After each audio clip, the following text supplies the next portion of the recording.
episode 258 of the CRICKETher Weekly. We are a little bit later than usual recording because we got a little bit caught up in the excitement of the end of the WNCL final over in Queensland. And Queensland were playing New South Wales, looked to be cruising to victory, 145 for 4, chasing 216. And then they had a bit of a batting collapse, including Georgia Redmayne, who was going great guns on 97, was then run out backing up. And from there, New South Wales claimed the last couple of wickets and the win. And they won by, I think it was 21 runs in the end. George Adams took the final catch, as well as having picked up a couple of wickets. So congratulations in the end to New South Wales and of course to our very own, or England's very own, George Adams. Yeah, I guess normality is restored in WNCL. New South Wales obviously, have won like 500 titles in the last 20 years. And there've been a couple of dry years, but back on top. Yeah, absolutely. So that was fun. If you were watching that, we hope you enjoyed it as well. So there's been lots of little kind of bits and pieces of news and things happening this week. So it's going to be a bit of a bitty episode. But let's start with the WPL in India, because that's obviously been ongoing this week. In terms of the table and qualifications and stuff, there was some big news after yesterday's game, which is that Delhi Capitals have now qualified. Yep, they've qualified in the top 3, so that that at the very worst they can do now is to finish 3rd. We now move on for kind of one more group games to see who joins them. I mean, it's a little bit of a strange tournament in that sense because, of course, the top 3 are the ones that qualify. There's only 5 teams. That means that you can end up qualifying for the knockout stage, qualifying for the semi-final with a losing record.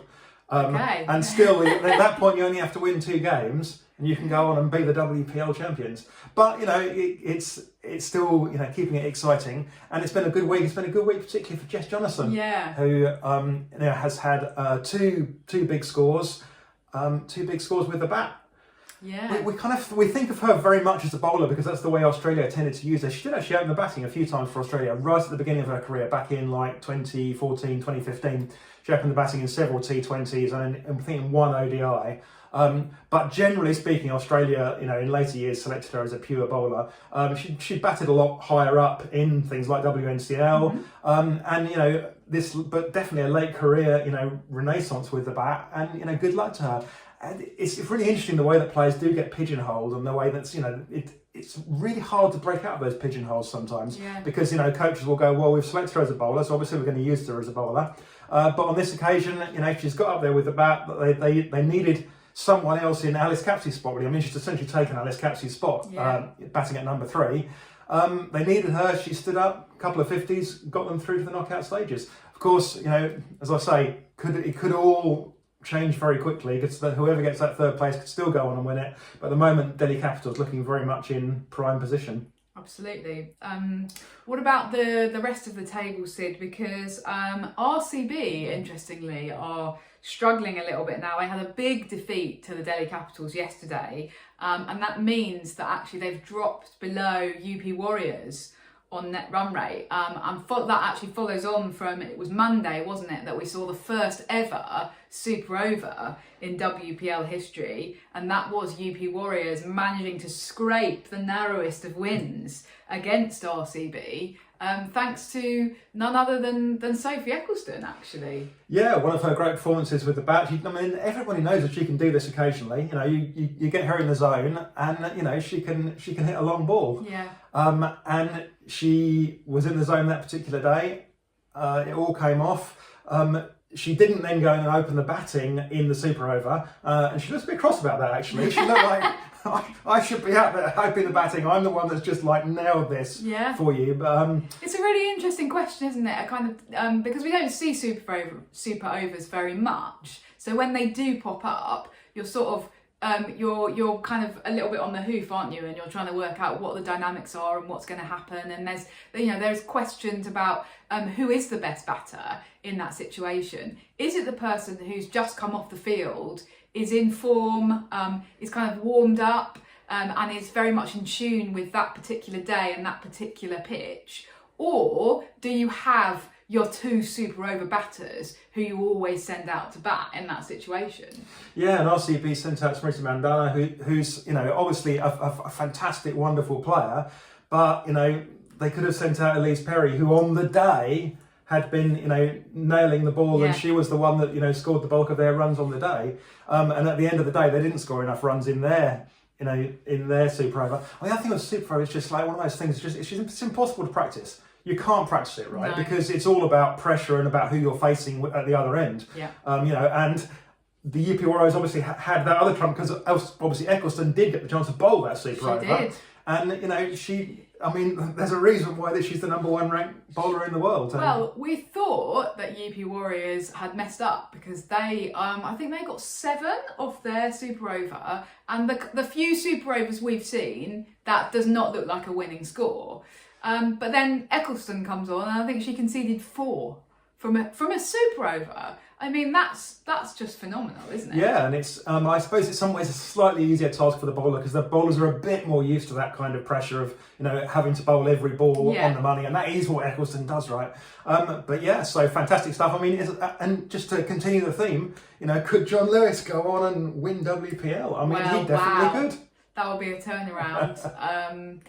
Yeah, it'd be nice for him to win something, wouldn't it? Anyway, we might return to that theme later. Yeah, this time later next in week. the episode, or where we are in future episodes. There was a question, Sid, as well this week. I think it was actually Women's Cricket Blog on Blue Sky asked about kind of bonus points. Or sort of raised this as a thing because there was it was Delhi Capitals against Mumbai Indians, who this WPL have very much looked like the 2 teams to be. But Delhi Capitals beat them by 9 wickets with 33 balls to spare. So it's a kind of phenomenally big win in T20 terms. But how many points is it worth? Well, 2 points. The same as beating somebody in a super over by the narrowest of margins.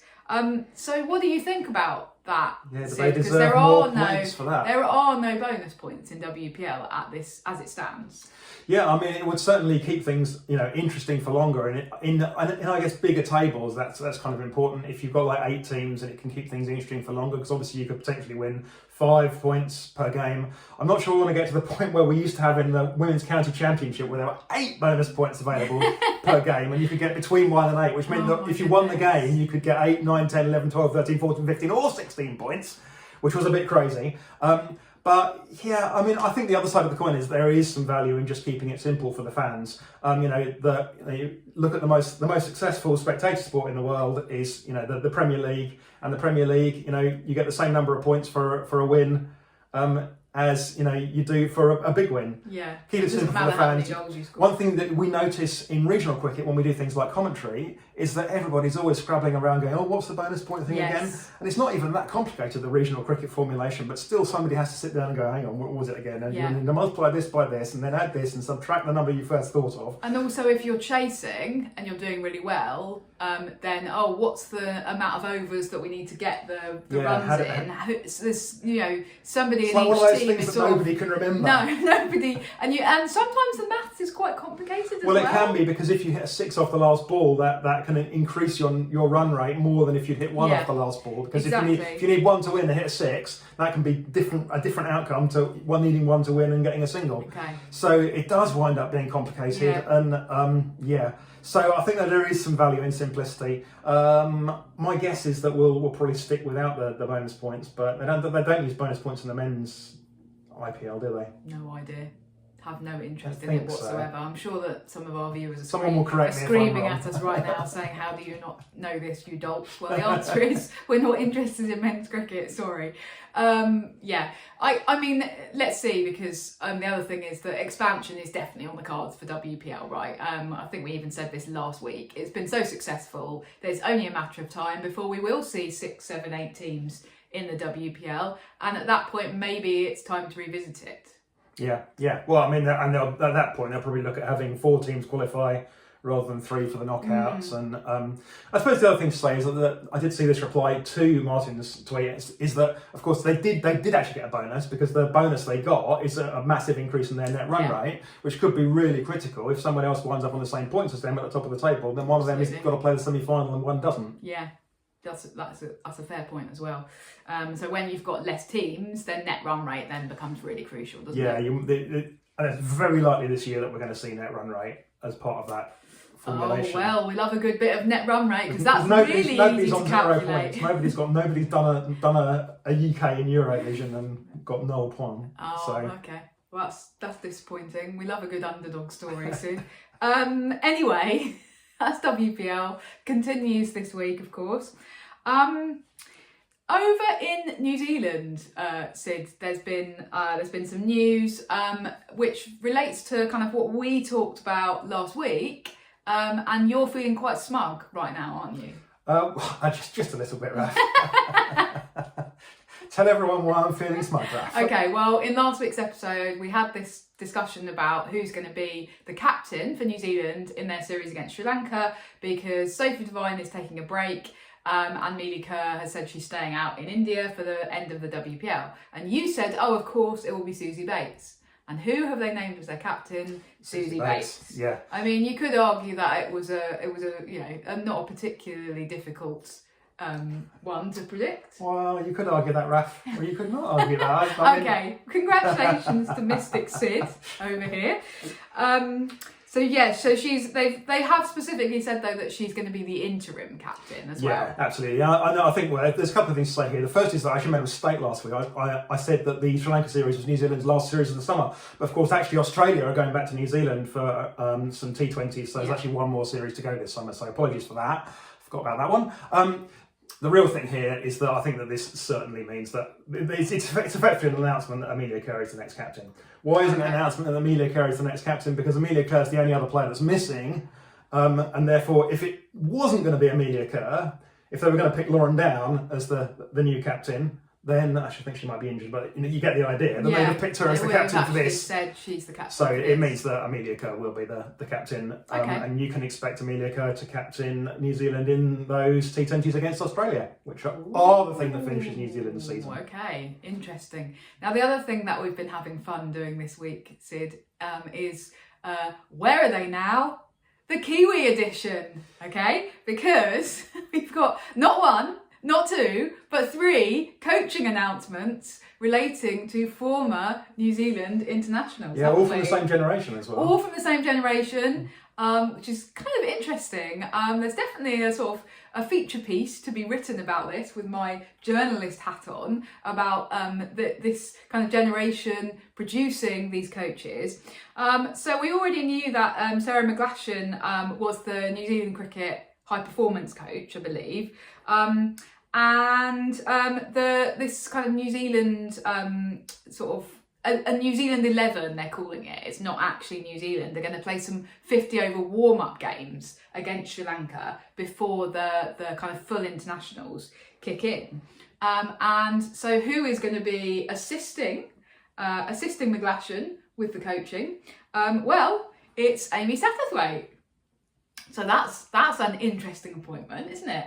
Yep. And closer to home, there's also been an announcement this week, completely coincidentally, that the new head coach and first ever kind of full-time head coach of Wales women is going to be Rachel Priest.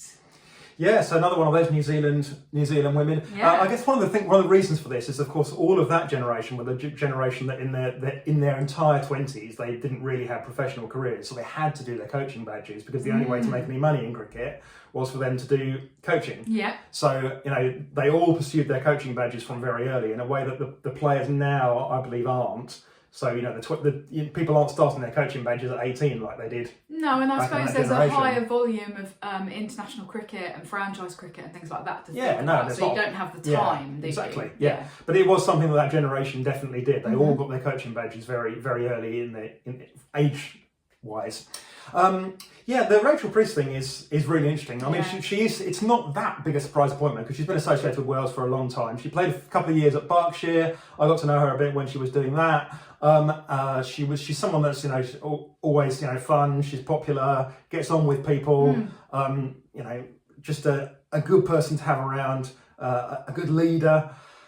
So she you then could went kind to of Wales. see that she was then going to be a good Yeah, coach, she was clearly going in that direction. She went to Wales as a senior player. She played in Wales for a few seasons as a senior player. So she's someone that the Welsh, people that the Welsh board have appointed, someone they know, someone they've worked with before, someone that knows the other players as well. She's played with all the players that she's going to be, working with. I think that there is actually a real opportunity for that. There's an opportunity for her to kind of, the model she needs to look to is the model that was pursued by Sally Ann Briggs in Australia, in WNCL, for Hobart or Tasmania. So Sally Ann Briggs, obviously an English coach, grew up in Lincolnshire, I believe. Yeah. Never played international cricket, but she got another one that got her coaching badges early, coached England Academy for a couple of years, then went to Australia and built a team in Tasmania that won 2 WNCLs. In the last season and the season before. She wasn't, by that time, she actually moved on. She got promoted in Cricket Tasmania. She's now the performance director of all cricket, as in really men's cricket, I guess. She'd probably shoot me for saying that, but I mean, it's really a men's cricket job at that point. But you build up a team. How do you build up a team if you're someone like Tasmania, which Wales kind of is? It's sort of over there. I mean, it's it's down the M4. Shall we just explain for anyone who's not aware of Wales' situation in the new domestic structure, which is that they didn't win one of the Wales, Glamorgan and Wales essentially. Okay, I'm treading on difficult territory here, but Glamorgan are the kind of county, the first class county in Wales, in terms of men's. They bid to host a Tier 1 team. They were not successful as one of the 8 who were going to be in Tier 1 initially, but they are going to be in Tier 1 in 2 years' time. So they're going to get bumped up. So what they've got to do in the next 2 years is basically build from scratch a professional setup that is prepared then to compete at the highest level in 2027. Yeah, so look what they did in Tasmania. What Sally Ann Briggs did in Tasmania was she brought in a few players, that were towards the end of her career. The biggest one, Elise Villani, who was, not playing for Australia anymore, so was able to play all of their games and lead them. Combine a few older players that you're bringing in with some, bright young players that are pushing to, basically escape that situation, but happy to come and play for you for a few years before they escape and go off to bigger and better things.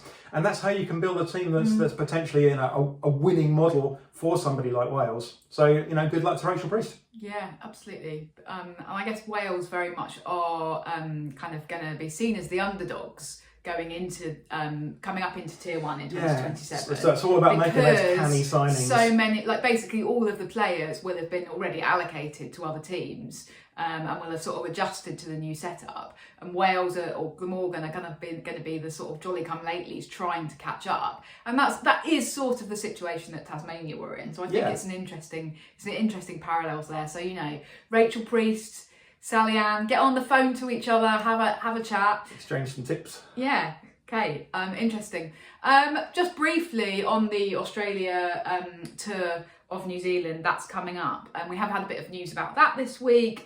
Australia have announced their team, and Alyssa Healy is not going to be fit for those T20s that they're playing. So they've named T-Mac, Talia McGrath, as the captain. They've actually, interestingly, officially named Ash Gardner as the vice captain, who some have kind of touted as a possible future captain of Australia. So that's an interesting one. But the other big bit of news is that they've officially named a kind of reserve wicketkeeper, which they haven't done yet. They haven't really done previously, certainly recently, because they basically had Beth Mooney. So they've just gone, well, Beth Mooney can keep. But we've now got an official reserve to Beth Mooney, which is Nicole Fulton, who, interestingly enough, was over in England relatively recently. Was it last season or the season before? Season before last. Season before last. Played for Vipers. Playing for the Southern Vipers, so Charlotte Edwards' team. So that's interesting because Lottie is quite good at having a nose around and what's going on in other countries and picking up these young players. And this is a pretty clear signal from Cricket Australia that they see Nicole Fulton as a potential successor to Healy as keeper. Yeah, it's an interesting one. I think Lottie picked her up really very much for her batting. The idea was that she'd be a better batter than the existing options that they had, and she in the end didn't turn out to be that good. And she didn't come back the next year. No. I don't think anybody was massively impressed. The other thing that's interesting here is it probably means that Georgia Redmayne, who we've just been watching play in the WNCL final, that's probably it for her. She is probably going to finish her career as the best player of her generation ever to play international cricket. No, I think that's fair. She had that one call up to Australia, didn't she? And she went on the tour and she didn't play. And that was about 4 years ago.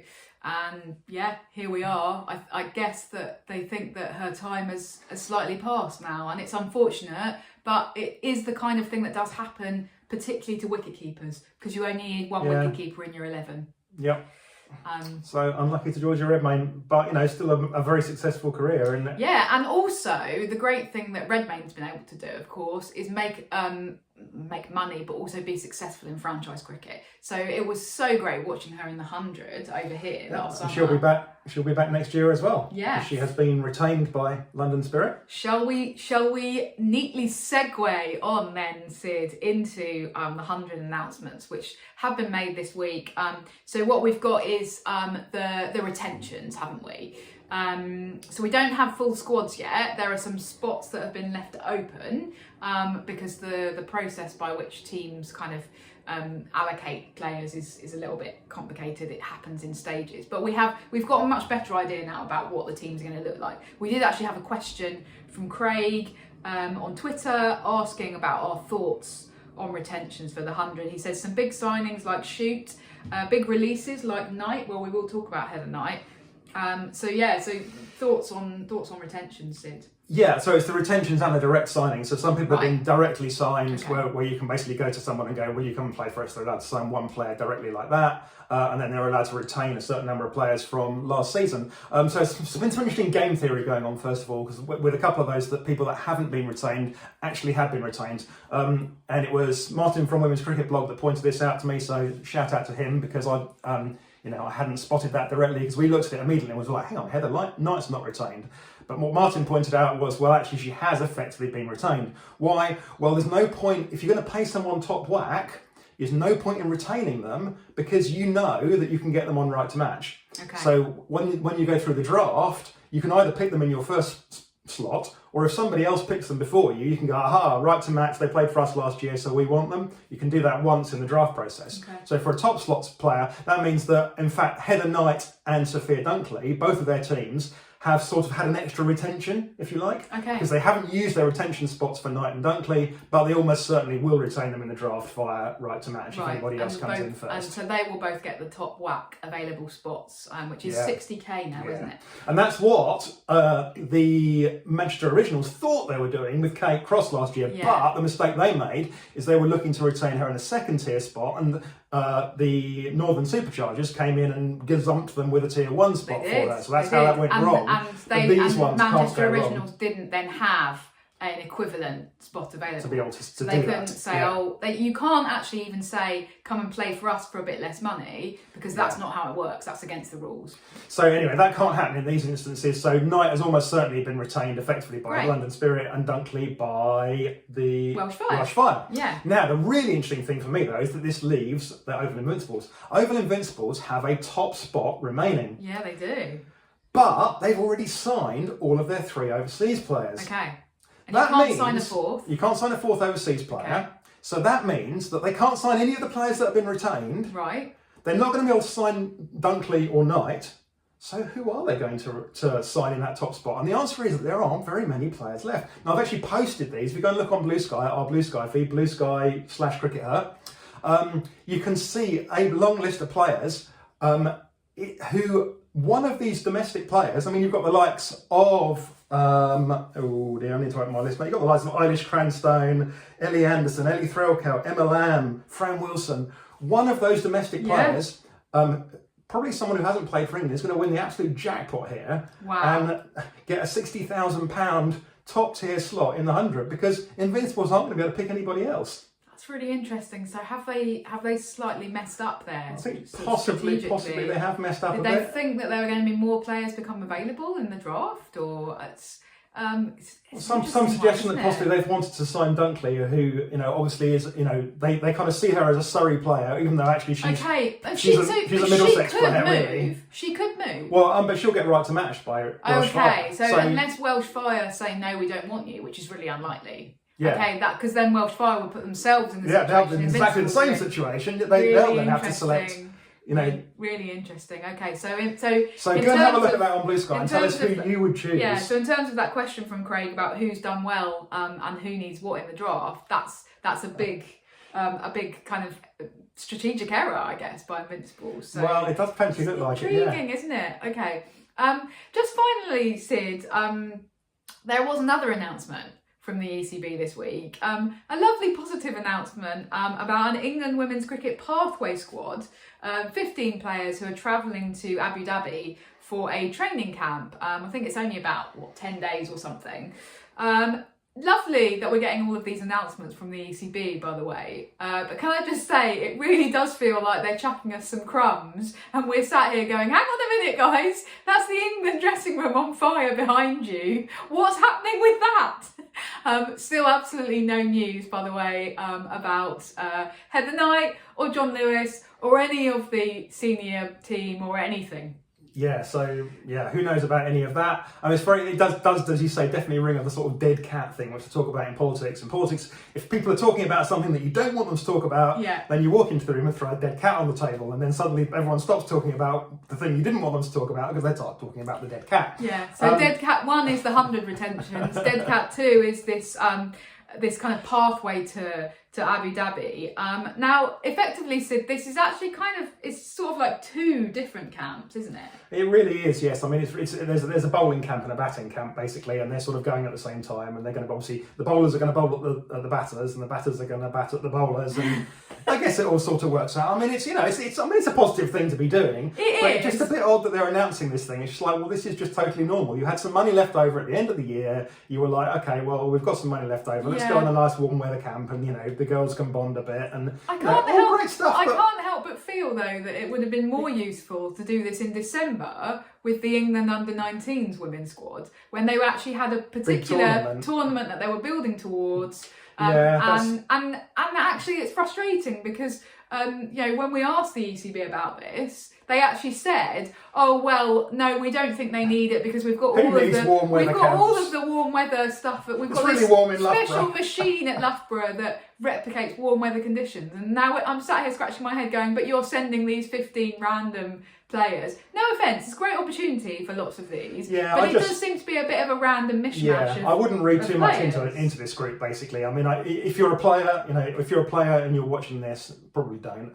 But just don't read too much into these selections. And ditto if you're a fan. It's I mean, are we sat here going, "Oh, these are the new England players," because the review is about to come out and say we're ditching 5 or 6 of our top players. Some of these will certainly go on to play for England. In some cases, they'll go on to play for England again. I mean, Katie George is on there.